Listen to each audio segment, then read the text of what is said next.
bora lá para o nosso bate-papo de hoje, porque hoje nós falaremos de uma visão geral mais sobre vírus. O que são um vírus? O que é um vírus? Esses agentes infecciosos são capazes de afetar praticamente todos os seres vivos do nosso planeta. Não existe uma espécie viva para a qual provavelmente não haja pelo menos um vírus capaz de infectá-la. E olha que a gente nem catalogou todas as espécies celulares do nosso planeta, mas seguramente, com base no que a gente sabe do que existe, é muito provável que haja vírus que infectem todos os seres vivos. E quando eu digo todos, não é o mesmo vírus que infecta todas as espécies, não. Cada espécie tem ali o seu rol de vírus que a infecta. Logo, um vírus que infecta o ser humano, muito provavelmente não causa nada no inseto. Um vírus que infecta um passarinho, muito provavelmente não faz nada numa bactéria, embora existam vírus com tropismos relativamente amplos, e assim são capazes de infectar diferentes hospedeiros. Isso é muito importante quando a gente fala a respeito de doenças que são transmitidas por vetores, ou seja, uma espécie carrega um vírus e pode passar para outra. Todos os dias, a gente come e respira bilhões de unidades virais. E eu até trago um termo aqui que talvez não seja familiar a todos, que é o termo virion. Então, vírus, virion, são sinônimos. São sinônimos, mas a gente emprega em circunstâncias um pouquinho distintas. Um virion a gente trata como se fosse a partícula viral. E todos os dias a gente respira, a gente come. Quer ver um exemplo? Você logo mais, na hora do almoço, vai se alimentar. É muito provável que você venha consumir alguma saladinha para acompanhar o seu almoço. Essa salada veio da horta. Nessa horta, muito provavelmente, algum inseto passou por essa salada, algum inseto defecou na sua saladinha, e junto ao cocôzinho daquele inseto, pode ter certeza que existem alguns vírus de inseto ali imersos, que você vai deglutir, que você vai digerir. Esse vírus não vai fazer nada em você. Por quê? Porque ele não é um vírus que tem a capacidade de interagir com ligantes, com moléculas na superfície dos seus enterócitos. Mas você está ali, comendo, você está respirando. Todos os dias a gente entra em contato com bilhões de partículas virais. Mas não é todo dia que a gente adoece. Inclusive, a gente carrega na nossa história evolutiva genomas virais. Se a gente pegar o genoma humano, uma fração do genoma humano é consequência de genomas virais que foram integrados à nossa espécie ao longo do processo evolutivo. Olha que coisa louca, a gente carrega um fóssil viral dentro do nosso genoma.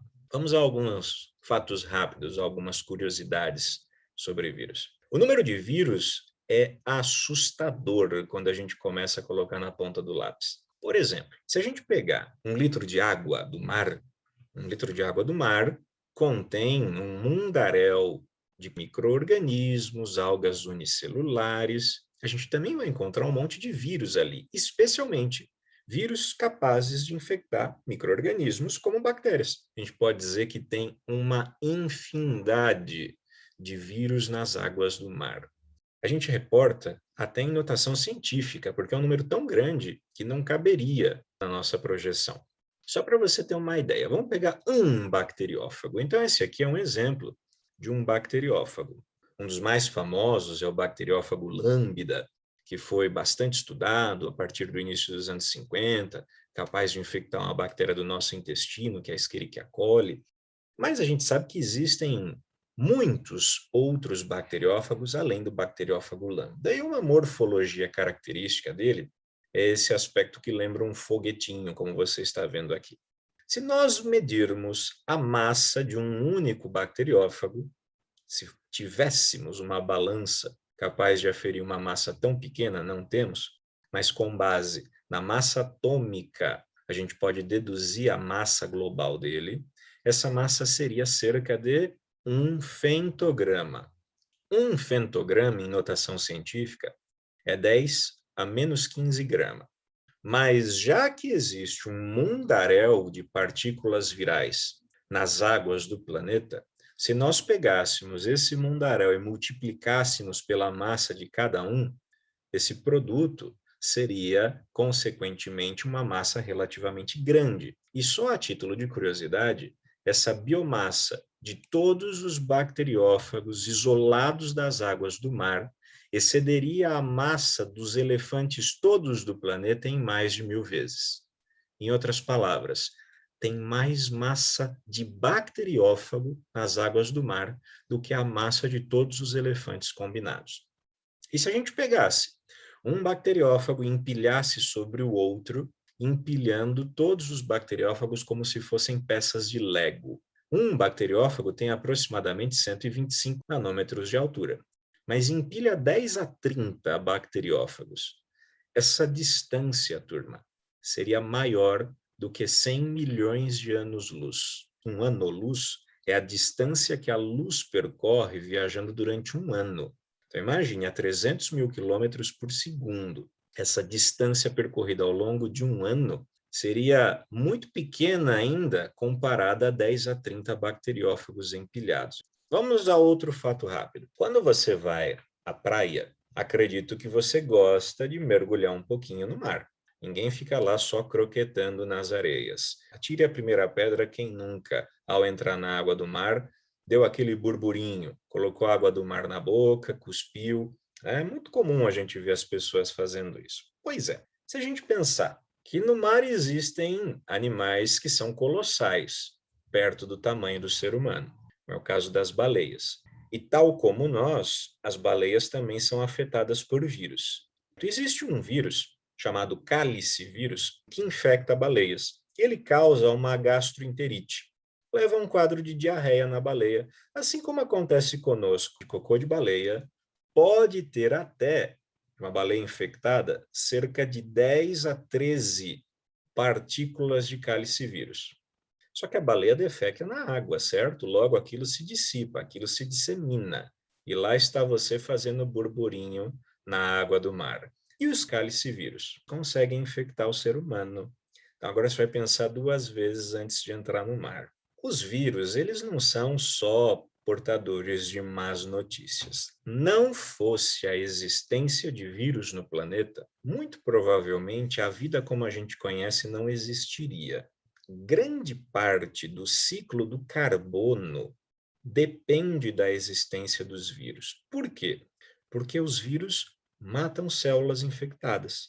E se nós não tivéssemos um controle populacional, sobretudo dos micro-organismos que habitam a água do mar, essa explosão demográfica consumiria de forma excessiva os compostos disponíveis, os nutrientes. Então, veja, a existência de vírus ajuda a controlar o ciclo da vida também. A morte faz parte do ciclo da vida. Se a gente pensar em termos de massa, é óbvio que a maior fatia da biomassa marinha se dá por organismos unicelulares, como procariotos e protistas. Mas olha aqui a fatiazinha dos vírus em azul. Em termos de massa, é um pedaço relativamente pequeno desse gráfico de pizza. Mas quando a gente pensa em abundância, os vírus que infectam micro-organismos correspondem a mais de 94%. Vírus são agentes que, ao infectar uma célula e dar origem a novos vírus iguais a eles, muitas vezes não são tão fidedignos nesse processo replicativo. Se a gente pensar no caso do HIV, e em função da taxa mutacional do HIV, haveria mais de 10 a 16 genomas distintos de HIV no planeta Terra hoje. Entre todas as pessoas infectadas, especialmente aquelas que não estão sob controle antirretroviral, os vírus se replicando e dando origem a novos vírus no interior de um organismo infectado, com um mecanismo replicativo que, por vezes, é ineficiente na correção de mutações. Isso levaria ao surgimento de variantes em função de mutações, e computando o total de indivíduos infectados, dá para a gente estimar um número absurdo de genomas virais presentes. Claro, nem todos esses são circulantes. A gente não tem 10 a 16 linhagens de genomas virais correndo o planeta. Não, a gente tem um número reduzido de linhagens. Por quê? Porque algumas predominam. Quando a gente fala de vírus, todos nós estamos infectados. Não tem ninguém que está livre de vírus. Quer ver um exemplo? Existem vírus que nós nos infectamos e carregamos a vida inteirinha. Os vírus herpes simples, como o HSV1 e o HSV2. O vírus varicela, que é o vírus do catapora. O citomegalovírus, o vírus Epstein-Barr, os herpes vírus humanos. Se você em algum momento da vida contrair algum desses vírus, você não se livrará nunca mais deles. Eles permanecerão em você a vida inteira, controlados, em a grande maioria dos indivíduos. Afinal de contas, nós temos um sistema imunológico eficiente. Mas num dado momento da vida, se você tiver uma redução da eficiência da sua resposta imunológica, como um quadro de imunossupressão, você vai ter ou pode ter uma reativação daquela resposta viral. Isso é muito comum no quadro do varicela vírus. Quem aqui já teve catapora lá na infância, muito possivelmente em algum momento da velhice virá a ter um quadro de varicela zoster. Eles ficam lá, num estado meio que dormente, infectando algumas células e ludibriando o nosso sistema imunológico. O sistema imunológico não deixa eles se espalharem, se disseminarem pelo organismo, mas eles permanecem ali dentro do nosso organismo. Esses são alguns dos que a gente conhece que tem essa característica. Hoje a gente sabe que estudar o ser humano não basta só olhar do ponto de vista da fisiologia ou da interação morfológica entre as células. A gente tem que ter uma visão ampla e, especialmente, a gente fala muito sobre o microbioma humano, como nós temos uma gama enorme de micro-organismos que coabitam o ser humano. Então, a gente não olha o ser humano mais como uma única espécie, mas a gente olha o ser humano como um ecossistema. Tem micro-organismo na pele, tem micro-organismo no trato urinário, tem micro-organismo no trato genital, tem micro-organismo no sistema gastrointestinal, no trato respiratório, a gente tem micro-organismos espalhados. Então, se não dá para olhar o ser humano apenas do ponto de vista das células que o compõem, mas eu tenho que levar em conta a interação destas células com os micro-organismos, será que eu também não deveria levar em conta os vírus que estão em contato com as próprias células humanas e com as células destes micro-organismos que nos colonizam? Sim. E nós temos o projeto Viroma Humano também. Fato rápido, se a gente pegar uma amostra de sangue e fizer um sequenciamento completo dos ácidos nucleicos disponíveis nessa amostra de sangue, quase 68% do material genético obtido é material genético viral. Nós carregamos uma grande quantidade de DNA viral e que está aí conosco, num estado de saúde. Não estou nem falando num estado patológico. É óbvio que no estado patológico a gente vai alterar certas proporções. A gente desenvolve testes moleculares para detecção de patógenos como o vírus. Mas vamos olhar uma célula humana agora. Se a gente pegar uma célula humana e esmiuçar a sequência nucleotídica do DNA desta nossa célula, a gente pode fracionar esse nosso DNA conforme a característica. O que faz aquela dada sequência? A gente fala muito da questão de genes, né? Quando a gente estuda biologia molecular, genética, dá-se muita atenção aos genes. São importantes com toda certeza, afinal de contas, um gene é uma sequência, um conjunto informacional que codifica por uma dada proteína. Só que em termos do todo, corresponde a cerca de 1,5% desse total de 3,2 bilhões de pares de base. É uma fração relativamente diminuta do genoma humano que correspondem aos genes, ou melhor dizendo, aos exons desses genes, porque nós também temos os introns, que são importantes, só que não codificam uma informação útil para a síntese de proteínas.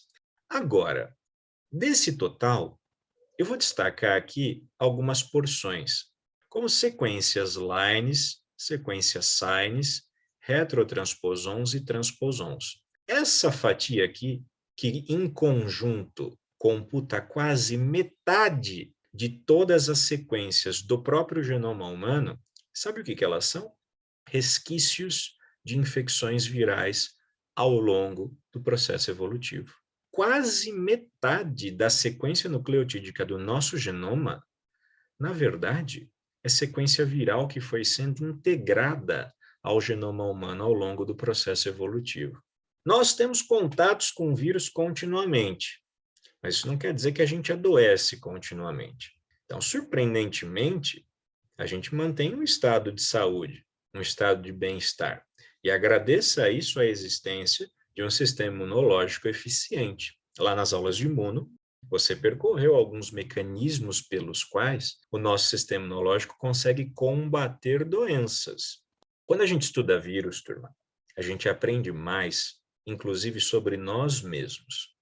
Um exemplo bastante interessante é sobre como aconteceu o povoamento do planeta Terra pela espécie humana.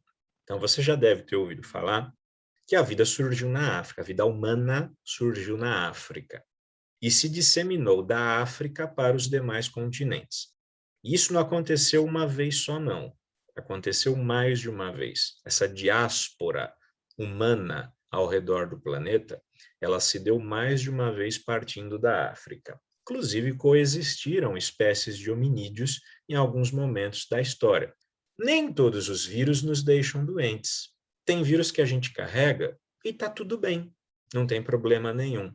Quando os antropólogos estudaram fósseis humanos e acompanharam por aspectos de morfologia, como teria sido feita esta migração dos homens ao longo do planeta, a gente vê um delineamento nesse mapa mundi como uma linha tracejada. Então, veja, a linha tracejada traz os resultados de como o homem teria migrado ao redor do planeta ao longo dessa diáspora que partiu da África.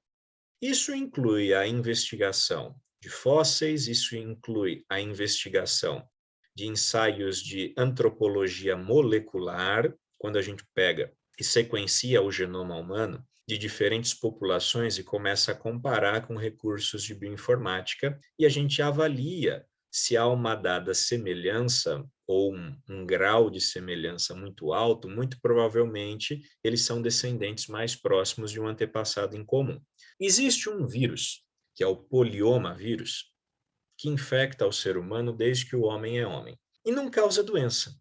E é um vírus que ele é bastante transmitido por via maternal, e não causa nada, está lá, infectando a gente desde sempre.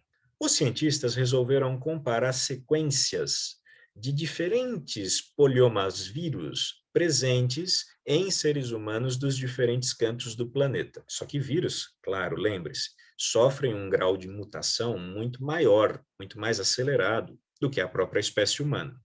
Então, dá um grau de detalhamento muito maior quando a gente faz esse tal de rastreamento molecular e de disseminação ao redor do planeta. Quando compararam as diferentes linhagens desse poliomavírus atuais e tentando datar ancestrais em comum, a gente vê aqui a representação nessa linha espessa. Olha só, como estudando um vírus que infecta exclusivamente seres humanos, a gente consegue ter uma ideia muito mais precisa de como o homem se espalhou pelo planeta. A vida humana surgiu na África, migrou em direção ao Oriente Médio, do Oriente Médio foi rumo à Europa, foi rumo à Ásia, à Índia, e de lá da Ásia colonizou a Austrália, colonizou as Américas, passando pelo Estreito de Bering. Então a gente consegue ver que se o homem carrega o vírus e para onde o homem vai, o vírus está indo junto, estudando o vírus a gente entende mais sobre o homem.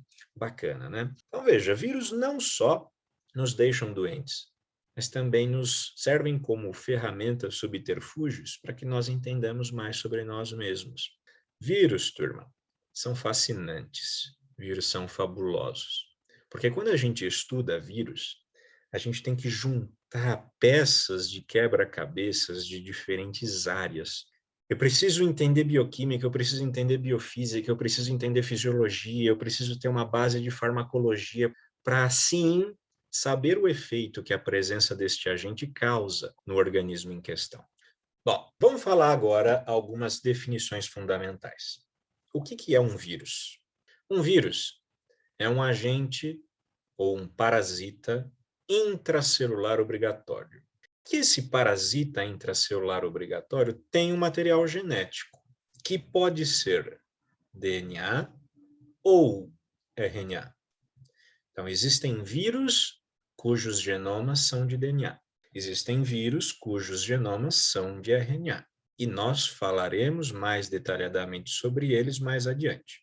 Esse material genético está armazenado, protegido, englobado por um capsídeo proteico. E pode, além do capsídeo proteico, ter um envelope.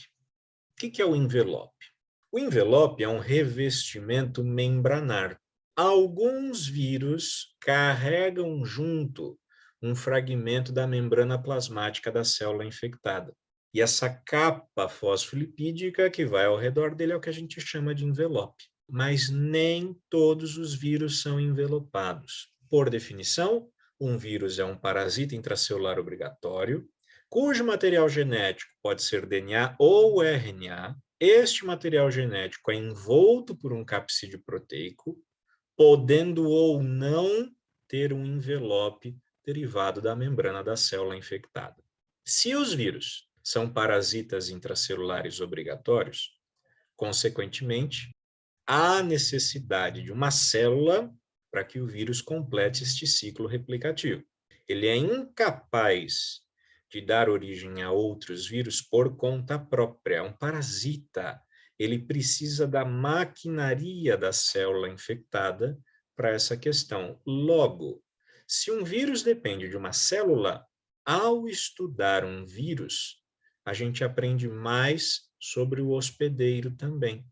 Olha que bacana. Muito do que a gente evoluiu no século XX sobre o entendimento de doenças que aconteciam no ser humano e em outras espécies ampliou a nossa compreensão sobre aquele próprio organismo que era infectado pelo vírus. A gente entendeu mais do ser humano estudando vírus que infectam o ser humano. Olha que legal. Vírus são seres vivos ou não? E é difícil a gente definir se o vírus é um ser vivo ou não. Eu vou trazer uma definição que tem sido aceita mais entre os pesquisadores e da qual eu também solidarizo. Então, dá para dizer que o vírus, já que a vida no nosso planeta ela é definida no ponto de vista celular, e o vírus não é uma célula, então a gente pode dizer que o vírus, na verdade, é um organismo com duas fases. Nós temos um estágio que é a partícula viral. A partícula viral não é vida, não é viva. É uma partícula que é inerte. Ela está lá, no ambiente, ela está no ar, ela está no alimento contaminado. A partícula não é viva. Como é que a gente chama a partícula viral? A gente chama a partícula viral de vírion. Só que, quando esta partícula viral interage com uma célula, ele vai entrar na célula, ele vai ser endocitado. E uma vez endocitado, agora aquela partícula pode mudar o comportamento da célula. E nós temos um estágio que nós chamamos de estágio de célula infectada. Nesse estágio de célula infectada, a célula está se comportando de uma forma diferente. A célula é viva, só que o metabolismo dela se altera em função do agente infeccioso. Em vez de dizer se vírus são seres vivos ou não, eu gosto de dizer que o vírus é um organismo que tem duas fases. Um estágio inanimado, que é a partícula inerte, o vírion, e um estágio que é a célula infectada. E muitas vezes, ao explicar, ao descrever características de um vírus, de uma infecção, de uma doença viral, é muito comum você ouvir do próprio professor que aqui vos fala ou de outros autores, sobretudo na oratória, sobretudo na fala, o emprego de algumas palavras que vocês, enquanto estudantes, têm que ter noção de que elas não devem ser usadas. Eu mesmo uso para fins didáticos, mas na hora da gente escrever, a gente tem que evitar. Uma coisa é a palavra falada, a outra é a palavra escrita. E que palavras são essas, professor? A gente tem que ter cuidado em antropomorfizar a questão de um ciclo viral. Então, o vírus não pensa, né? A gente não fala, o vírus quer infectar a célula. Não, o vírus não quer nada. O vírus não pensa. O vírus não tem um objetivo, o vírus não tem uma meta, certo? E aí, a hora que ele alcança a meta, ele vai lá e dobra. Não, o vírus não quer nada. O vírus é um agente passivo, certo? O vírus é um agente passivo. Para fins didáticos, é claro, a gente tende a trazer um pouco de emoção no nosso discurso. Mas na hora de escrever, a gente tem que usar o quê? Palavras que são mais objetivas. Então, os vírus exibem, os vírus possuem moléculas de superfície que servem como aderentes a receptores ou ligantes na célula. Temos que ter esse cuidado na hora de formular, sobretudo a palavra escrita. E por que eu falo isso? Muitos de vocês eventualmente vão prestar alguma prova de concurso, seja um concurso público ou privado. E se tiver alguma parte de questão discursiva envolvendo aspectos virais, são pequenas palavrinhas como essas que mudam décimos no resultado final. E às vezes a diferença entre você ser contratado e ficar numa lista de espera ou simplesmente receber um tchau e bênção são décimos, porque os profissionais de excelência precisam ser classificados, ranqueados, às vezes em pequenos deslizes. Então, tome esse cuidado. Vírus são muito pequenos. Mas quão pequenos são os vírus? Isso varia, depende do tipo de vírus em questão. Então, aqui eu trouxe, em termos de escala, um pedaço de uma Escherichia coli aumentada 100.000 vezes. Então, se esta nossa grafia representasse um pedaço de uma Escherichia coli aumentada em 100.000 vezes, um bacteriófago teria este tamanho proporcional. Mas o bacteriófago é um vírus grande? Perto de outros que a gente conhece, é um vírus grande. Ó. Se a gente pegar o HIV aqui, veja que o HIV é um vírus que ele é menor do que um bacteriófago, proporcionalmente. Essa caixinha aqui lateral, que tem um tamanho proporcional parecido com o HIV, contém no seu interior um mundaréu de outras estruturas. Vamos ampliar. Ó.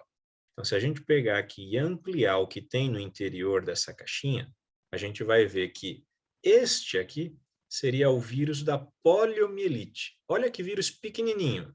Vou fazer uma flechinha aqui nele. Ó. Esse pontinho preto seria o vírus da poliomielite proporcionalmente ao tamanho do HIV. Olha que vírus pequenininho. Esse pinguinho aqui que a gente está vendo na letra A seria um átomo de carbono. Então, só para a gente colocar em escala. Isso aqui seria um ribossomo. Então, veja, o vírus da poliomielite tem um tamanho aproximado de um ribossomo celular.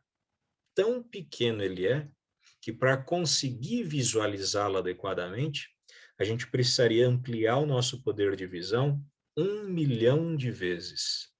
E como que a gente pode olhar estruturas que são tão pequenas? Claro que não dá para fazer isso pela microscopia convencional, pela microscopia de luz. E a gente encontrou entraves tecnológicos para conseguir entender bem o que era um vírus, até ter equipamentos que ampliassem esse nosso poder de visão. Em termos de tecnologia, a gente precisou, a partir daqui, do advento da microscopia eletrônica, para entender o que eram melhor esses vírus, esses tais destes agentes. A gente tem técnicas hoje que nos dão mais resolução, inclusive, até do que a microscopia eletrônica. A gente tem técnicas como cristalografia de raio-x, ressonância magnética nuclear, que são muito úteis para a gente trabalhar com moléculas. Então, estamos falando ali de proteínas, moléculas pequenas, átomos. Então, hoje nós temos toda uma tecnologia que amplia absurdamente o nosso poder de visão. Mas não foi assim ao longo de todo o século XX. Mas será que todos os vírus são tão pequenos assim? A resposta para essa pergunta é não. Mais recentemente, a gente quebrou alguns paradigmas. Existem vírus que são gigantes, paravírus, certo? Existem vírus que são tão grandes quanto bactérias. Olha que coisa louca. Então, foram descobertos os Pandora vírus e os mimivírus, que são vírus gigantes. Vírus, inclusive, que podem ser visualizados à microscopia de luz. Então, aqui a gente tem o exemplo do mimivírus perto do vírus do resfriado, que é pequeniníssimo, perto do HIV. Olha que vírus gigante que ele é. E esse outro aqui é o Pandora vírus. Olha lá. Pandora vírus. O cientista é criativo, né? Os nomes Pandora vírus vêm do mito da caixa de Pandora. Eles deram esse nome porque ele tem um genoma tão grande que quando eles sequenciaram o genoma desse vírus, não batia com quase nada já existente nas bases de dados de todos os genomas catalogados. Então, ele era uma verdadeira caixa de Pandora para entender o que ele tinha de informação codificante no seu interior. Tanto Pandora quanto os mimivírus são vírus que infectam organismos unicelulares, então não causam nada em seres humanos. É muito comum a gente encontrar infectando protozoários como amebas. Inclusive, os Pandoras vírus foram descobertos independentemente por dois pesquisadores, um na Argentina e o outro na Austrália, infectando amebas de água doce e amebas de água salgada. Então veja que vírus também podem fugir do convencional e ter um tamanho relativamente grande, mas isso não é a regra, e a gente tem que trabalhar a maior parte das vezes com as regras. Vamos falar um pouquinho da replicação para a gente fechar o nosso bate-papo de hoje. Como é que um vírus gera outros vírus? Como é que acontece esse processo? Em um estado de célula infectada, lembra lá? Então, nós temos o vírion, a partícula, que é inerte, interagindo com a superfície de uma célula, sendo internalizado. Agora, portanto, nós temos um estágio, que é o estágio da célula infectada. Num primeiro momento, nós não vemos a formação de novas partículas virais. Esse período a gente chama de um período de eclipse. O que está acontecendo neste período de eclipse? O genoma viral, normalmente desnudado, ou seja, lá estava o genoma no interior de um capsídeo, podendo ou não estar envelopado. Entrou na célula, normalmente o que entra na célula? O capsídeo com o genoma viral. Vai, muitas vezes, para uma via endossomal, para que então ocorra a destruição, o desnudamento daquele capsídeo e a externalização do genoma para o citoplasma. Uma vez que esse genoma está no citoplasma, ele pode ir para o núcleo celular, ele pode, se ele for um genoma normalmente de RNA, ele já pode interagir com o ribossomo, caso o ribossomo consiga reconhecê-lo, e aí começa a produção de proteínas virais na célula infectada. Enquanto essa célula está produzindo as partículas, está produzindo proteínas diversas, eu ainda não tenho a liberação de vírus. Por quê? Porque eu vou precisar começar a agregar como se fosse uma fábrica. Eu tenho que juntar essa proteínazinha aqui com essa outra, com essa outra, com essa outra, como se fosse uma linha de produção. Então, a gente pode dizer que um vírus se replica de que forma? Produzindo as partes necessárias, juntando-as e então formando um produto final. Quando nós temos este produto final, que seria uma partícula montada, e se a célula estiver abarrotada destas partículas, efetivamente começa a disseminação, a liberação das partículas virais para células vizinhas. Isso pode se dar ativamente com a célula viva liberando as partículas virais, diferentemente do que acontece com bactérias. Bactérias se dividem por fissão binária. Você aprendeu isso já. Então, uma bactéria dá origem a 2, que dá origem a 4, que dá origem a 8, e assim sucessivamente. Lá nas aulas de micro você estudou como é que é a curva de crescimento bacteriana. Lembra daquela? Uma fase lag, uma fase de crescimento exponencial, uma fase de platô. Então, nós temos a divisão de bactérias por fissão binária. Isso não acontece com o vírus. O vírus infecta a célula, há nesta célula um período de eclipse, aonde estão sendo produzidas as proteínas virais, os elementos virais que precisam ser agregados, para que então, quando as partículas completas estiverem montadas, elas possam ser liberadas.